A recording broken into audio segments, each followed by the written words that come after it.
Eu não fui convidada para o cruzeiro de aniversário dos meus pais mesmo tendo pago por ele.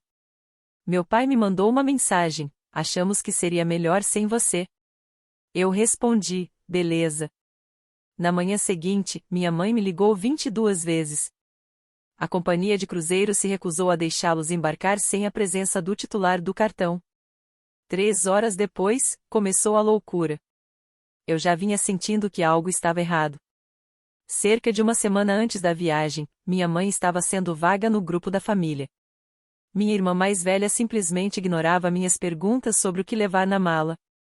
Até minha irmã mais nova, que normalmente me conta tudo, tinha ficado estranhamente calada. Então, 2 noites antes do voo, descobri tudo. Eu estava confirmando os últimos detalhes com meu pai, só checando o horário de transporte até o aeroporto, quando ele comentou casualmente que tinham agendado um translado para o hotel. Perguntei: que translado? Ele respondeu, como se fosse nada: achamos que seria melhor sem você. Foi isso. Sem risada, sem explicação, só aquelas palavras frias. Não era apenas a mensagem, era o fato de que ele nem tentou amenizar. Como se eu fosse uma bagagem extra nas minhas próprias férias. Férias que eu mesma tinha planejado, em cada detalhe, e pago sozinha. 5 passagens de cruzeiro, 2 cabines melhoradas, excursões em cada porto, voos, hotéis, pacotes de spa, tudo. Gastei pouco mais de $12.000. Não pedi um centavo a ninguém. E agora, decidiram me excluir. Fiquei quase 1 hora sem responder. Só sentei ali, tentando entender se aquilo era alguma piada cruel ou se eu realmente tinha me tornado descartável para minha própria família. Então mandei 2 palavras: beleza então. Não expliquei nada, não me defendi. Só deixei a mensagem ali. E, no instante em que enviei, algo dentro de mim congelou. Na manhã seguinte, meu celular começou a vibrar às 6h13. Antes mesmo de levantar, já tinha 22 chamadas perdidas da minha mãe, várias das minhas irmãs, uma do meu pai e uma enxurrada de mensagens desesperadas. A companhia de cruzeiros tinha se recusado a deixá-los embarcar. Eles não queriam apenas o cartão, exigiam o titular presente. Preparei meu café e ignorei as ligações. Meu marido me olhou em silêncio e perguntou se algo tinha acontecido. Eu disse que eles tentaram me excluir, e agora não conseguiam embarcar sem mim. Ele respondeu: bem feito. Quer ovos ou torradas? Esperei até a 23ª chamada antes de atender. Coloquei no viva voz. Minha mãe estava fora de si dizendo que eu estava sendo mesquinha, que eles estavam no porto com as malas e não conseguiam passar pela segurança.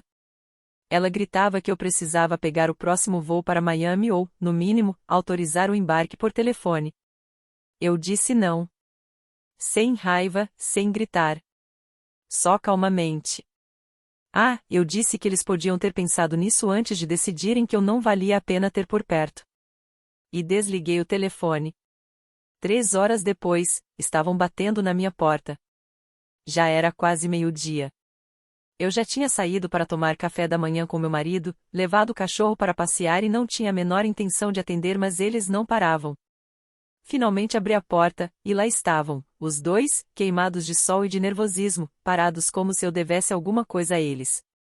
Foi ali que a loucura começou. E eu soube, naquele instante, que aquilo não ia terminar com um simples pedido de desculpas.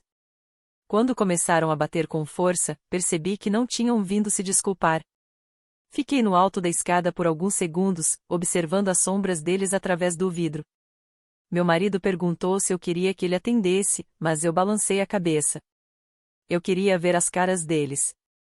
Queria ouvir com meus próprios ouvidos qual seria a desculpa da vez. Abri a porta sem dizer uma palavra.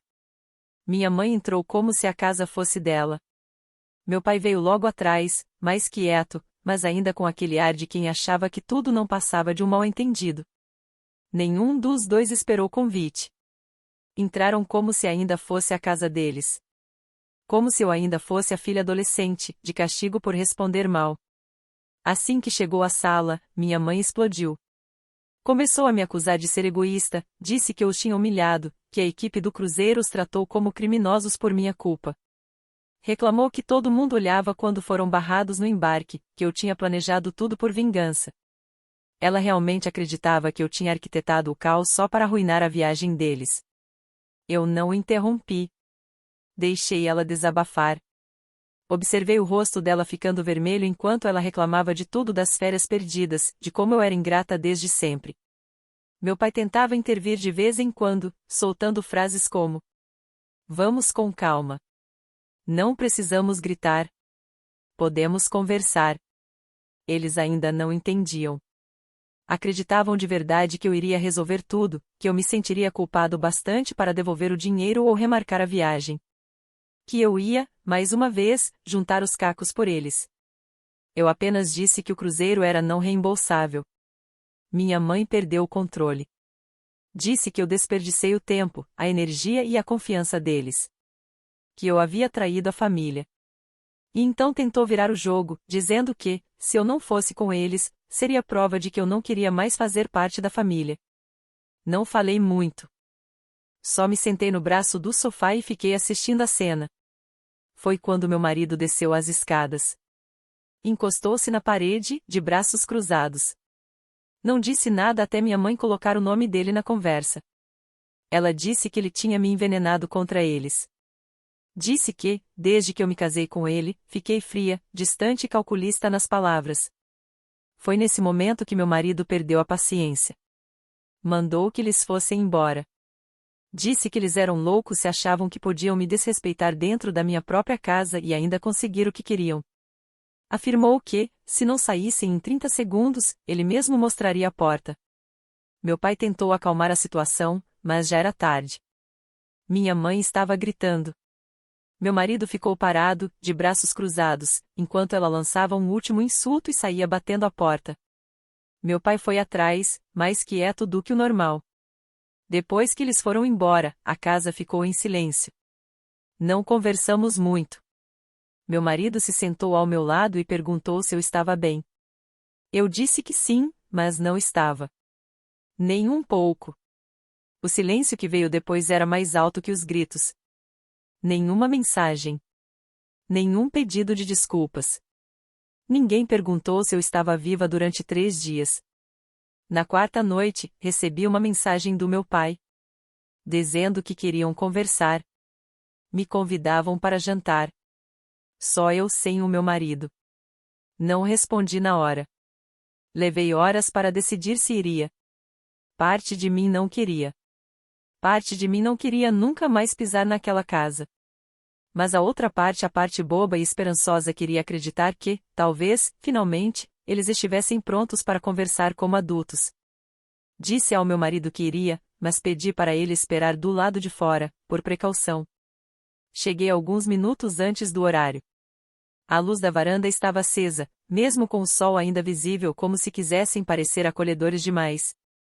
Meu marido ficou estacionado do outro lado da rua, observando. Eu disse que não demoraria, que provavelmente era só uma conversa. Mas acho que nós dois sabíamos que não seria tão simples assim. No instante em que entrei, senti. Tudo estava perfeito demais. A mesa já estava posta com a melhor louça da minha mãe, guardanapos dobrados, salada servida, velas acesas. Uma garrafa de vinho, a mesma que eu tinha levado no último dia de ação de graças, estava aberta, como se tivesse sido guardada para aquela noite. E todos já estavam sentados. Minha mãe me cumprimentou como se não tivéssemos gritado uma com a outra 4 dias atrás. Meu pai sorriu com aquele ar diplomático. Minha irmã mais velha, de repente, fazia o papel de anfitriã perguntando se eu queria água, oferecendo pão, como se fosse um jantar elegante.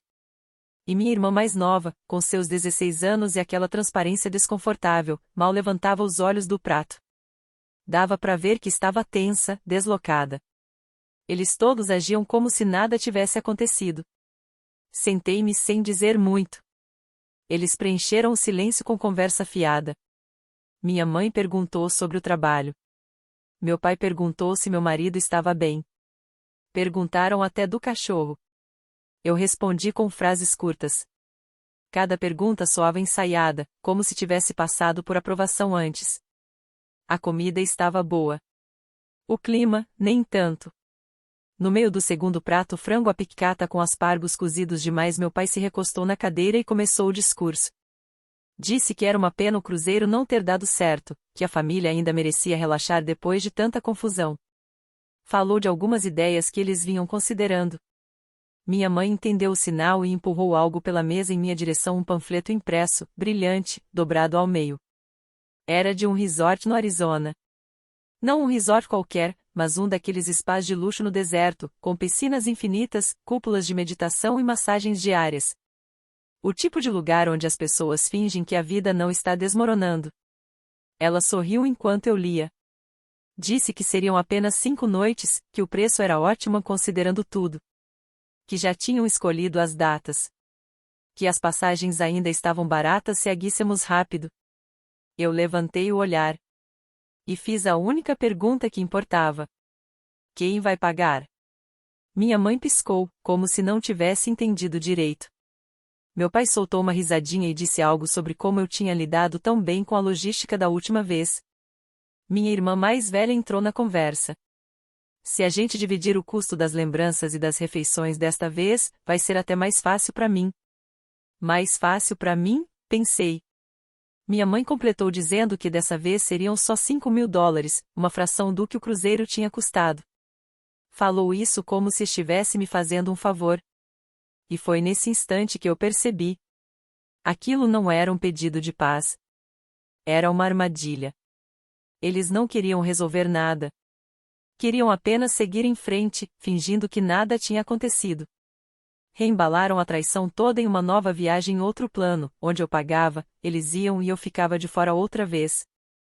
Olhei para minha irmã mais nova. Ela ergueu os olhos uma única vez, quase em desculpa, e murmurou baixo demais para os outros ouvirem. Eles não vão parar. Minha mãe virou bruscamente a cabeça para ela, dizendo o nome dela num tom cortante.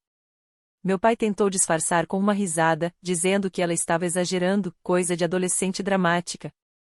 Eu disse tudo bem, que pensaria no assunto, que enviaria uma resposta depois. Minha mãe pareceu satisfeita. Meu pai parecia aliviado. Não terminei o jantar. Levantei-me, disse que tinha um compromisso, abracei minha irmã mais nova por mais tempo do que os outros notaram, e fui embora. De volta ao carro, eu não disse nada de imediato. Meu marido me olhou, esperando. Eu apenas balancei a cabeça e fiquei olhando pela janela enquanto ele dirigia. Naquela noite, enviei a eles $1.000. Não 5.000, apenas 1.000. Sem explicação, sem mensagem de acompanhamento. Depois mandei uma única mensagem. Isso é o suficiente. O silêncio que veio depois foi perfeito demais. Sem sarcasmo, sem indiretas cheias de culpa, sem novas exigências, nada. No começo, achei que eles estavam apenas chocados, esperando o resto do dinheiro cair. Talvez pensassem que eu tinha cometido um engano. Ou talvez, finalmente, estivessem entendendo o recado. Mas às 11h58 da manhã seguinte, meu pai mandou uma mensagem. Podemos passar aí amanhã? A frase me pegou desprevenida. Sem culpa, sem pressão, sem drama. Soava como algo escrito por alguém que não queria começar outra briga. Fiquei olhando para a tela por um bom tempo. Mostrei ao meu marido. Ele leu uma vez, depois de novo, e disse: Sua jogada. Respondi que eles podiam passar à 1 da tarde. Curta e direta. Quando chegaram, foi estranho. Vieram caminhando até a porta como missionários, com rostos calmos e palavras medidas. Minha mãe usava uma blusa em tom pastel, aquela que ela só veste quando quer parecer a imagem de boa mãe para os outros. Meu pai segurava uma sacola de presente em uma mão e trazia aquele sorriso forçado e ensaiado que ele sempre usa antes de pedir algo. Abri a porta. Eles entraram sem esperar convite, mas, dessa vez, não levantaram a voz. Minha mãe até elogiou a sala de estar, como se não tivesse insultado meu marido 4 dias antes. Meu pai colocou a sacola sobre a mesa de centro e disse que era um gesto de paz. Eu não toquei nela. Eles se sentaram lado a lado no sofá e começaram a encenação. Minha mãe falou que tinha refletido sobre tudo, que a situação do cruzeiro tinha ficado um pouco bagunçada. Disse que entendia se eu estivesse magoada. Meu pai balançava a cabeça, concordando com cada palavra. Perguntei se aquilo era sobre dinheiro. Minha mãe sorriu e balançou a cabeça negativamente. Meu pai, no exato mesmo instante, disse: sim. Os dois pararam. O olhar da minha mãe se virou para ele afiado como vidro quebrado. Ele tentou disfarçar, dizendo que não era só sobre isso. Mas claro que era. Todos sabíamos.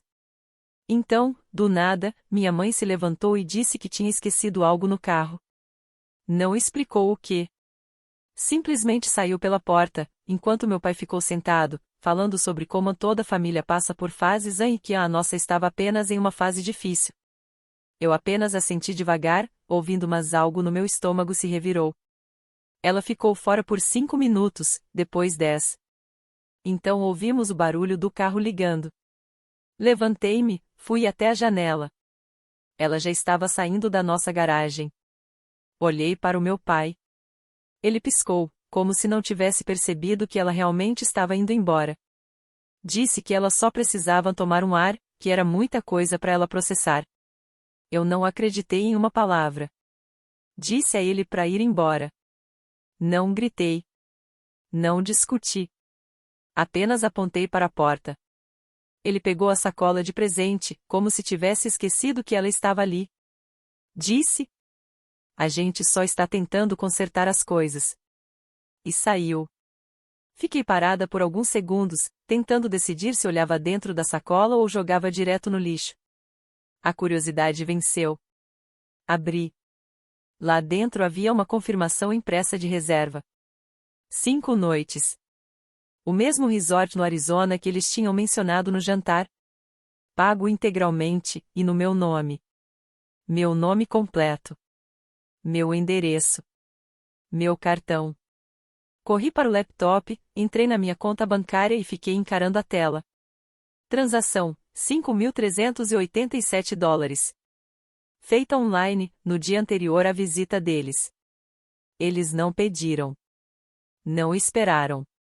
Tinham guardado meus dados de login desde quando eu reservei o cruzeiro. Eles não vieram para conversar. Vieram para encobrir o rastro. Contei tudo ao meu marido. Ele se sentou devagar, balançando a cabeça. Depois se levantou e começou a andar de um lado para o outro. Perguntou se eu queria prestar queixa. Eu não sabia. Ainda não sei. Na manhã seguinte, liguei para o resort. Confirmaram a reserva. Sim, era não reembolsável. Mas me disseram algo que eu não esperava. Havia apenas 2 nomes na lista de check-in. O meu e um convidado. Mas ninguém estava autorizado. Foi aí que tomei minha decisão. Disse para não cancelarem nada. Disse que eu usaria a reserva. Mas não do jeito que eles imaginavam. O check-in levou menos de 10 minutos. Entreguei minha identidade, assinei um termo sobre os horários do spa, e a recepcionista me deu um sorriso gentil, junto com 2 chaves de quarto, dentro de um envelope branco com um rótulo. Bem-vinda, Dakota. Meu nome. Minha reserva. Minha vila. Era enorme. Teto alto, piscina privativa, banheira profunda voltada para as montanhas. Tudo iluminado, silencioso. Uma música suave tocava por alto-falantes escondidos. Fiquei no centro da sala por um longo momento, apenas absorvendo tudo. Aquele tipo de silêncio que parece merecido. Aquele tipo de momento em que ninguém pode te tirar nada. Nunca mais. Meu marido chegou 20 minutos depois, arrastando uma mala pequena. Entreguei a ele a chave extra e disse: é tudo nosso. Ele sorriu. Não disse nada. E nós desfazemos as malas como se fosse uma lua de mel. Sem posts, sem stories.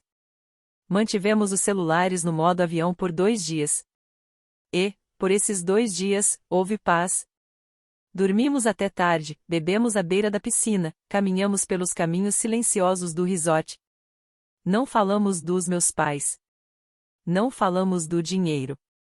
Nem da briga na sala ou da reserva roubada. Foi a primeira vez em anos que eu não me senti como um caixa eletrônico pisando em ovos. Mas paz. Paz não dura.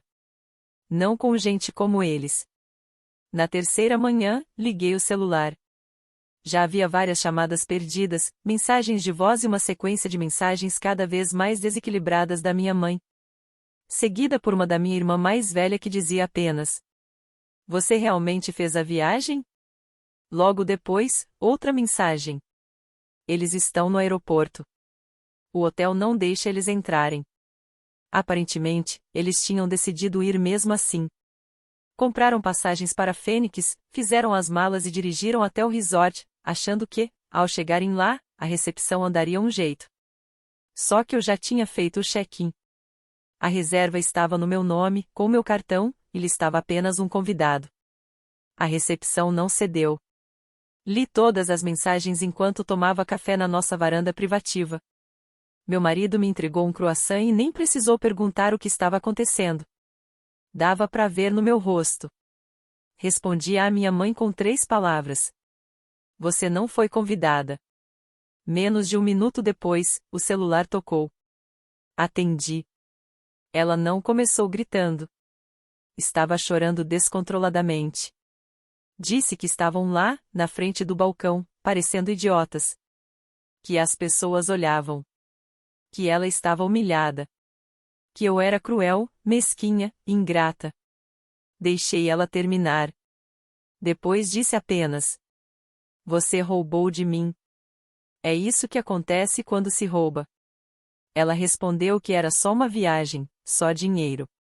Perguntei se era só isso que eu era para eles. Ela desligou. Alguns minutos depois, meu pai ligou. Não atendi. Logo começaram as mensagens da família estendida. Meus primos, minha tia, até uma amiga da família que eu não via desde o colégio. Todos perguntando o que tinha acontecido. Pelo visto, meus pais tinham voltado para casa e contado a todos que eu estraguei as férias da família por birra. Não mencionaram que eu tinha pago. Não disseram que tinham me excluído da viagem. Apenas distorceram tudo, como se eu tivesse roubado a reserva para puni-los sem motivo algum. Depois, minha irmã mais velha postou uma foto no Facebook. Eles estavam em um churrasco no quintal de alguém.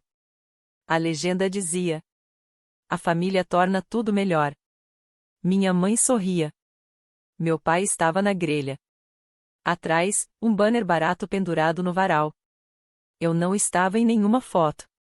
Mas uma das minhas tias comentou: "Cadê a Dakota?"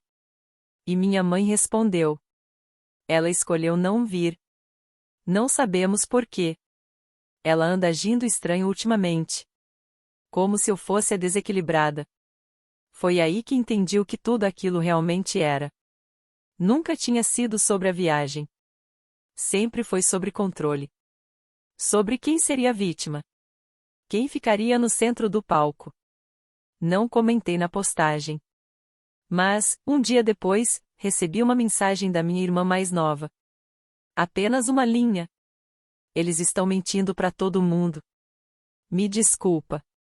Aquilo me atingiu mais forte do que eu esperava. Ela era a única que eu não queria perder em meio a tudo isso. A única que nunca jogou o jogo deles. Respondi: "Você não me deve nada. Só se cuida." Ela respondeu com uma foto, um print do itinerário do cruzeiro de semanas atrás, aquele que ainda tinha meu nome listado em primeiro lugar.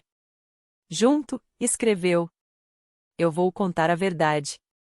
E foi a partir daí que as coisas começaram a mudar. A primeira pessoa a me mandar mensagem depois da minha irmã mais nova foi minha tia Karen, aquela que sempre levava caceroles estranhas nas reuniões de família e, de alguma forma, sabia de tudo sobre todo mundo antes de qualquer um abrir a boca. Ela não perguntou se a história era verdade. Nem o que tinha acontecido. Apenas disse: "Eu já desconfiava." Depois veio minha prima Lily, que eu não via desde o funeral da nossa avó. Ela mandou uma mensagem curta. "Disseram que você estragou o cruzeiro. Mas eu lembro da mamãe dizendo que você pagou por ele. É verdade?" Não adoçei nada. Enviei a fatura completa. Ainda tinha o e-mail meu nome em cada linha. Provavelmente o queixo dela caiu na metade da leitura. Ela respondeu: "Meu Deus do céu." E depois, silêncio total. Imaginei que ela já estivesse encaminhando o e-mail para o grupo da família, aquele em que eu nunca fui incluída. Nos 2 dias seguintes, as mentiras começaram a se desfazer, fio por fio. A história que meus pais tinham contado que eu desisti de última hora, que sabotei a viagem, que os deixei na mão começou a desmoronar quando as pessoas começaram a fazer perguntas. Quem pagou pelo cruzeiro? Por que a Dakota arruinaria algo que ela mesma financiou? Por que disseram que ela não foi convidada, mas planejaram tudo usando o cartão dela? E, principalmente, por que ficaram em silêncio por 3 dias depois que a viagem deu errado? Um a um, os familiares começaram a me procurar com cuidado, como se estivessem com medo de pisar em um campo minado.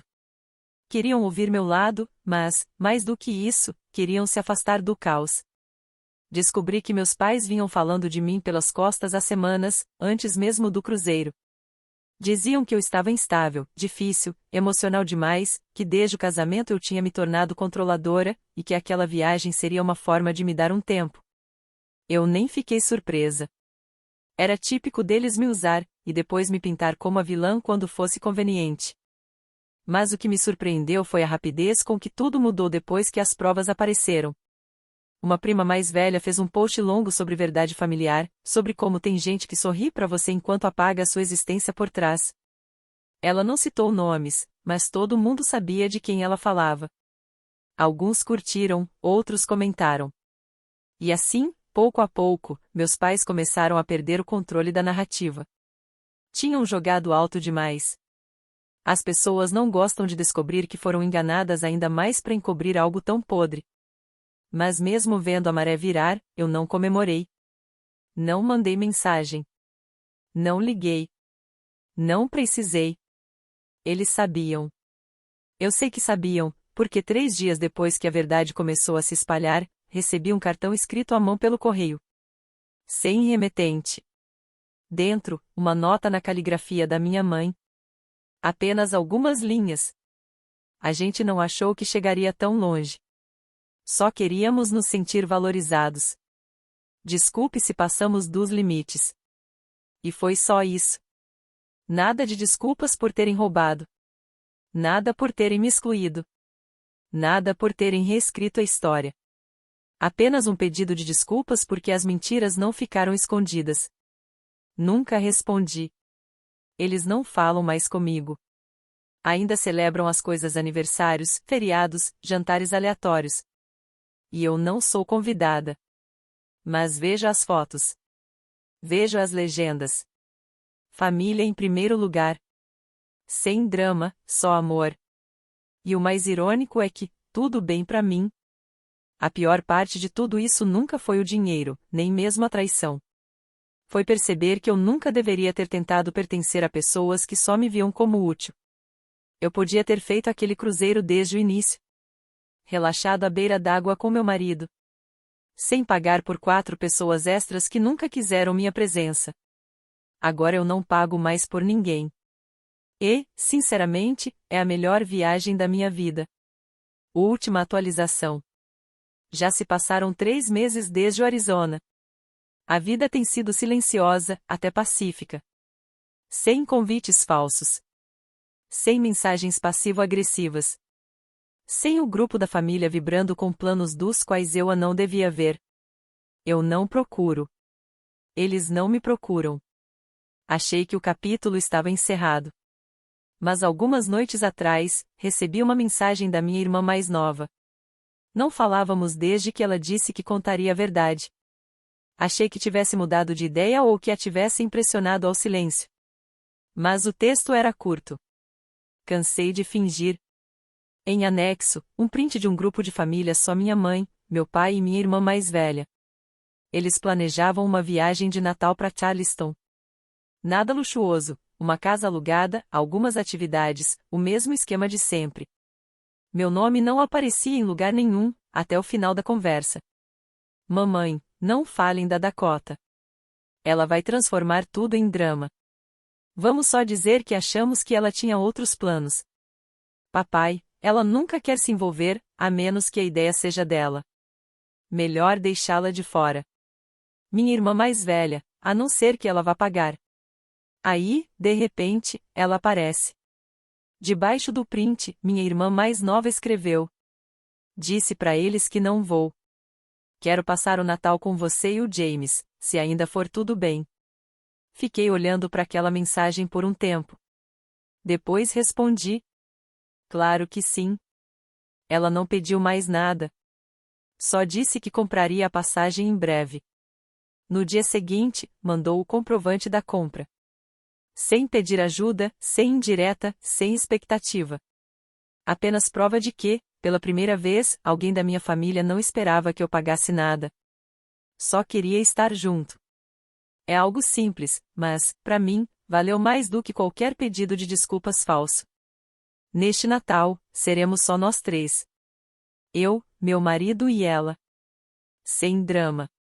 Sem culpa. Sem ninguém tentando controlar ninguém. Nada grandioso. Só jantar, música, talvez um filme. E um tipo de paz que não tem preço.